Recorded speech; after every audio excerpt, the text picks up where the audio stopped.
आज आइपिएल 2026 को finale RCB versus GT.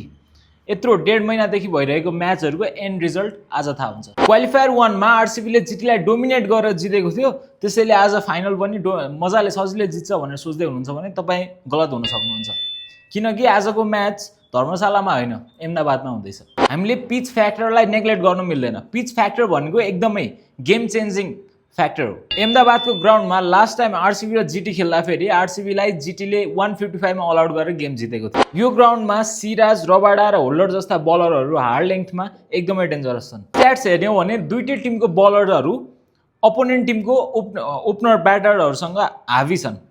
Rabada अनि त्यसपछि होल्डर विराट कोहली विरुद्ध हावी छन्, त्यो रेकर्डले देखाउँछ। र त्यस्तै सुमन गिल विरुद्ध भुवनेश्वर कुमार हावी छन्। त्यही हुनाले यो म्याचमा जुन टिमको ओपनर ब्याट्सम्यानहरूले राम्रो खेल्न सक्छन् त्यही टिमले जित्नेछ। यदि गुजरात टाइटन्सले पावर प्लेमा आफ्नो विकेट गुमाउँदैन भने यो गेम जीटीको हुनेछ। र मेरो प्रेडिक्सन आजको लागि आइपिएल फाइनलको लागि के छ भन्दा जीटीले जित्नेछ। तपाईहरुको प्रेडिक्सन के छ कमेन्ट गर्नु होला।